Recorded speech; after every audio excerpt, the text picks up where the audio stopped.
Hello बच्चों, कैसे हैं आप सभी। आशा करते हैं कि आप लोगों की पढ़ाई अच्छी खासी चल रही होगी। चलिए, बिहार बोर्ड का एग्ज़ामिनेशन आने वाला है, तो इस दौर में हम लोग कुछ नया कर लेते हैं। और आज के इस वीडियो लेक्चर में हम लोग बिहार बोर्ड के लिए VVI कुछ लघुत्तरीय प्रश्न लेकर आए हैं जो चैप्टर वाइज है। इस वीडियो सीरीज़ में हम आप लोगों को प्रत्येक चैप्टर से जो लघुत्तरीय प्रश्न जो परीक्षा के दृष्टिकोण से बहुत महत्वपूर्ण है उसके बारे में बतलाएंगे। तो चलिए, बिना देर किए शुरू करते हैं अपने इस पाठशाला को। और यदि आप हमारे चैनल पर नए हैं तो सब्सक्राइब कर दीजिए और बेल आइकन को भी दबा दीजिए। साथ ही साथ अगर सब्सक्राइब किए हैं तो लाइक कर दीजिए और दोस्तों को भी शेयर कर दीजिए। तो चलिए, बिना देर किए शुरू करते हैं अपने इस पाठशाला को। जैसा कि पहला पाठ का नाम क्या है, पुष्पी पादपों में लैंगिक जनन। तो चलिए, इसी पाठ के जो कुछ महत्वपूर्ण क्वेश्चन है उसको देखते हैं। तो पहला प्रश्न है, एक प्रारूपी आवृत्तजीवी बीजांड के भागों का विवरण दिखाते हुए एक स्पष्ट एवं साफ सुथरा नामांकित चित्र बनाइए। अगला प्रश्न है, यानी 2 नंबर क्वेश्चन कहता है, चल बीजाणु तथा कोनिडिया को चित्र द्वारा दर्शाइए। और तीसरा प्रश्न है, पुण्यपूर्णता से आप क्या समझते हैं, इसके लाभ बताइए। 4 नंबर प्रश्न कहता है, स्वपरागन के लाभों को बताइए।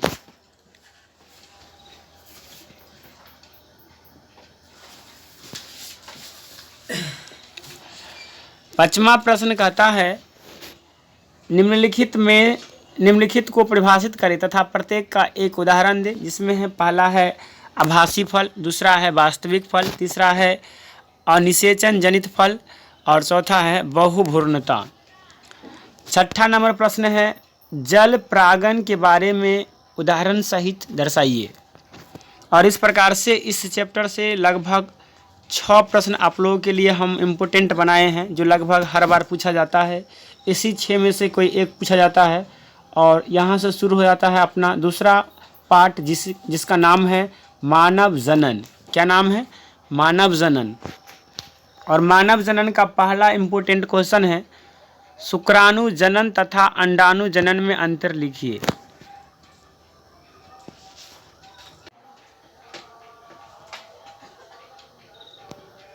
दूसरा प्रश्न कहता है, कॉर्पस ल्यूटियम क्या है? कॉर्पस ल्यूटियम क्या है, किन स्थिति में ये विघटित हो जाती है? और तीसरा प्रश्न कहता है, मानव शुक्राणु की संरचना नामांकित चित्र द्वारा दर्शाइए तथा सभी घटकों के बारे में संक्षिप्त में लिखिए। चौथा प्रश्न कहता है, निम्नलिखित में साधारण अंतर स्पष्ट कीजिए। जिसमें पहला है अंड प्रजक तथा सजीव प्रजक, दूसरा है मंद चक्र तथा ऋतु चक्र। पांचवा प्रश्न है, कहता है कि बंध्यता पर संक्षिप्त टिप्पणी लिखे। बंध्यता पर संक्षिप्त टिप्पणी लिखे।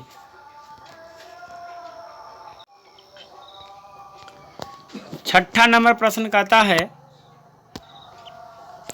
मानवों में स्त्री जनन तंत्र का स्वच्छ तथा नामांकित चित्र बनाइए। इनके विभिन्न अंगों के कार्य को लिखिए। और 7वां नंबर प्रश्न है, अलैंगिक तथा लैंगिक में साधारण अंतर स्पष्ट कीजिए। और इस प्रकार से मानव जनन से जो चैप्टर है, मानव जनन जो चैप्टर है, उससे संबंधित 7 लघुत्तरीय प्रश्न आता है। चलिए, तीसरा चैप्टर को देखते हैं, जिसका नाम है जनन स्वास्थ्य। जनन स्वास्थ्य का पहला क्वेश्चन है, बांध्यकरण किसे कहते हैं? बांध्यता के 2 कारण लिखिए।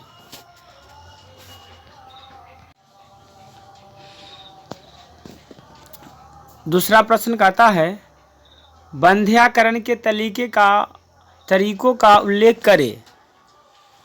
वासोक्टोमी तथा ट्यूबेक्टोमी में अंतर लिखिए। तीसरा प्रश्न है, जीव विज्ञान का विद्यार्थी होने के नाते बांध दंपतियों को संतान प्राप्ति हेतु आप क्या सुझाव देना चाहेंगे। और चौथा प्रश्न है बांधता पर संक्षिप्त विवरण दे। पांचवा प्रश्न है प्रारंभ कूट कौन कौन से हैं, इनके नाम लिखे। और छठा प्रश्न कहता है कि निम्नलिखित संकेतों का विस्तार में लिखे। पहला है एसटीडी, दूसरा है एएमपी, तीसरा है वीएनटीआर। और इस प्रकार से तीसरा प्रश्न से यानी जनन स्वास्थ्य से भी 6 क्वेश्चन बन रहा है। अगला यानी चौथा नंबर पार्ट जो है जिसका नाम है वंशागति तथा विविधता के सिद्धांत, इससे भी कुछ महत्वपूर्ण क्वेश्चन बनता है। जिसमें पहला क्वेश्चन कहता है मानव में लिंग निर्धारण कैसे होता है। देखिए यह प्रश्न 10वां के लिए भी आई है और 12th के लिए भी। 2 नंबर प्रश्न कहता है लुप्त करी तथा संयोजी करी में अंतर स्पष्ट करें। और तीसरा प्रश्न कहता है अपूर्ण प्रभाविता से आप क्या समझते हैं, उचित उदाहरण देकर समझाइए। और चौथा नंबर प्रश्न कहता है जीएमओ पर प्रकाश डालिए, किसी एक उदाहरण के साथ पृथक के नियम का वर्णन करें। 5वां प्रश्न कहता है यूक्रोमैटिन तथा हेट्रोमैटिन में अंतर बताइए। और छठा प्रश्न कहता है क्लाइनफेल्टर सिंड्रोम पर प्रकाश डालिए। क्लाइनफेल्टर सिंड्रोम पर प्रकाश डालिए। और इस प्रकार से 4 नंबर प्रश्न से भी ये 6 क्वेश्चन बनता है जो परीक्षा के दृष्टिकोण से बहुत भी आई है। और चलिए इसके बाद आ जाता है 5 नंबर चैप्टर जिसका नाम है वंशागति तथा आणविक आधार, जिसका पहला प्रश्न है विभिन्न प्रकार के आरएनएस के नाम व कार्य बताइए। और 2 नंबर प्रश्न है न्यूक्लियोसाइड तथा न्यूक्लियोटाइड में अंतर बताइए। तीसरा प्रश्न कहता है डीएनए तथा आरएनए में अंतर स्पष्ट। तीसरा प्रश्न कहता है डीएनए तथा आरएनए में अंतर स्पष्ट कीजिए। और 4 नंबर प्रश्न कहता है आनुवांशिक कूट के 4 विशेषता बताइए। 5 नंबर प्रश्न कहता है डीएनए अंगुली छापी क्या है, इसकी उपयोगिता पर प्रकाश डालिए। और 6 नंबर प्रश्न कहता है सर्दन ब्लॉटिंग तकनीक से आप क्या समझते हैं। 7 नंबर प्रश्न कहता है 2 उदाहरणों से सिद्ध कीजिए कि डीएनए एक जेनेटिक पदार्थ है। और 8वां प्रश्न क्या कहता है देख लेते हैं।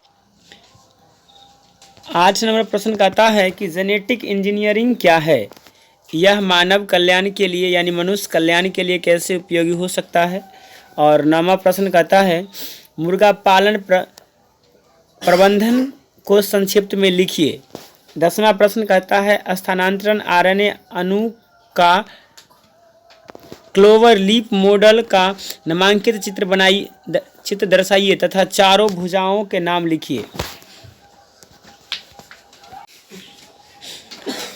11 नंबर प्रश्न कहता है कि डीएनए के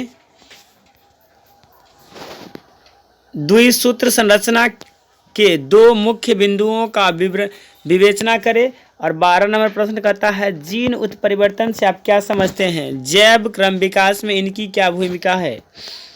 13 नंबर प्रश्न कहता है डीएनए प्रतिकृति के लिए आवश्यक किन्हीं 2 एंजाइमों का नाम लिखिए तथा प्रत्येक के एक विशिष्ट कार्य को बताइए। 14 नंबर प्रश्न कहता है कि प्रारंभ कूट तथा समापन कूट का विवरण करें। और इस प्रकार से 5वां पार्ट से कुल 14 VVI प्रश्न बनता है। आइए छठा पाठ यानी मानव स्वास्थ्य तथा रोग से संबंधित कुछ महत्वपूर्ण पाठ को देख लेते हैं। इसका पहला क्वेश्चन कहता है सहज प्रतिरक्षा पर टिप्पणी लिखिए। दूसरा कहता है कि प्रतिरक्षीकरण या टीकाकरण पर संक्षिप्त टिप्पणी लिखिए। तीसरा प्रश्न कहता है कि संक्षिप्त नोट लिखिए। पहला में है अवशिष्ट प्रतिबद्धता प्रतिरोधकता,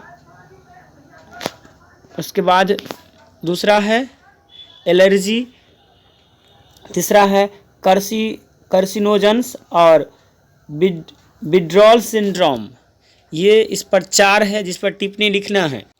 4 नंबर क्वेश्चन कहता है निम्नलिखित रोगों का संचरण कैसे होता है? पहला में है मलेरिया, दूसरा में है एस्केरिस्ता, चौथा में है निमोनिया। 5 नंबर प्रश्न कहता है कि हैजा के कारण, लक्षण तथा नियंत्रण के उपाय लिखिए। 6ठा नंबर प्रश्न कहता है रेबीज बीमारी के कारण, लक्षण तथा नियंत्रण के बारे में लिखिए। 7वां प्रश्न कहता है कि मानव में संचरित रोग क्या क्या है? साउदाहरण समझाइए। 8 नंबर प्रश्न कहता है कि जैव प्रतिरक्षा किसे कहते हैं? 9 नंबर प्रश्न कहता है कि एंटीबॉडी के 5 वर्गों के बारे में नाम सहित लिखे। 10वां प्रश्न कहता है शराब या अल्कोहल के दुष्परिणामों का वर्णन करें।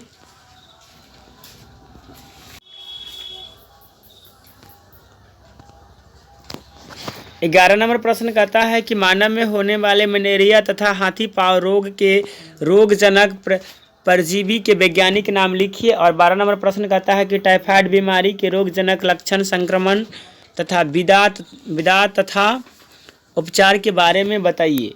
13 नंबर प्रश्न कहता है कि एंटीबॉडी के कार्यों का वर्णन करें। और इस प्रकार से ये 13 प्रश्न जो छठा पाठ से संबंधित महत्वपूर्ण है। चलिए अब बात करते हैं पाठ नंबर 7 के, जिसका नाम है मानव कल्याण में सूक्ष्मजीव, जिसमें पहला क्वेश्चन उठता है सूक्ष्मजीवियों का प्रयोग रसायन उर्वरकों तथा पीड़कनाशियों के प्रयोग में कम करने के लिए भी किया जाता है। यह किस प्रकार संपन्न होगा? व्याख्या कीजिए। और दूसरा प्रश्न कहता है परजीवी जंतु से मनुष्य को होने वाली फायदे के बारे में लिखे। और तीसरा प्रश्न यही इसी पाठ से उठता है बाहित जल से आप क्या समझते हैं? बाहित मल से आप क्या समझते हैं? बाहित मल उपचार में सूक्ष्मजीवों की भूमिका का वर्णन करें। और इस प्रकार से इस पाठ से लगभग 3 प्रश्न जो है वह अति महत्वपूर्ण है। चलिए अब हम लोग देख लेते हैं अगला पाठ जो 8वां होगा और जिसका नाम है जैव प्रौद्योगिकी, सिद्धांत एवं प्रक्रम। पहला प्रश्न कहता है सूक्ष्म अंतःक्षेपण क्या है? यह किस प्रकार से पुनर्योजन डीएनए तक मदद करता है? अगला प्रश्न कहता है दूसरा प्रश्न कहता है कि वैज्ञानिक एग्रोबैक्टीरियम ट्यूमिफेसियस को पादपों का प्राकृतिक अभियंत कहते हैं, क्यों? और अगला प्रश्न ये 3 नंबर प्रश्न होगा।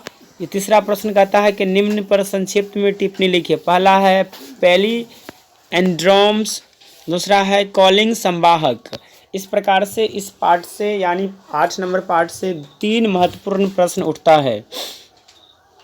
चलिए देखते हैं अगला पाठ जिसका नाम है जैव प्रौद्योगिकी एवं उपयोग।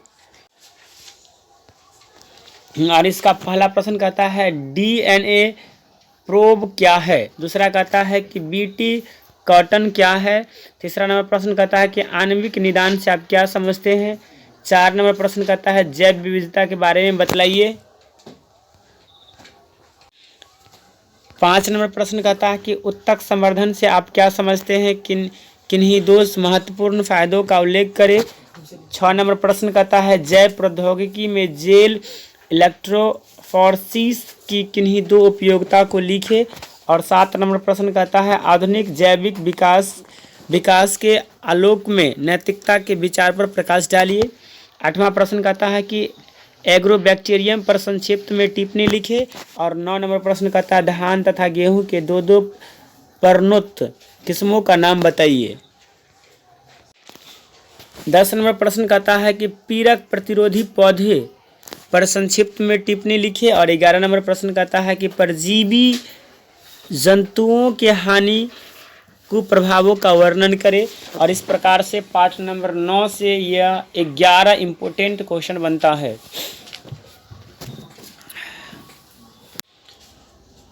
तो बच्चों वीडियो शायद बहुत लंबी हो गई है, तो शेष जो अब लगभग पाठ 10 से जो भी महत्वपूर्ण क्वेश्चन आएगा हम अपने अगले वीडियो में देंगे।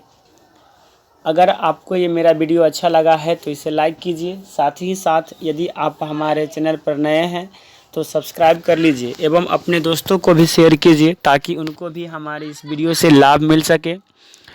और हम आशा करते हैं कि आप इस वीडियो को शुरू से लेकर अंत तक देखेंगे तथा जितने भी क्वेश्चन हैं सब किसी न किसी बार प्रीवियस ईयर में पूछा गया है, तो आप इसे अच्छी तरह से कॉपी पर लिख लेंगे, एक प्रॉपर नोट्स बना करके सारी क्वेश्चन की तैयारी अच्छे से कर लेंगे। तो चलिए आज के लिए यहीं तक। जय हिंद, जय भारत।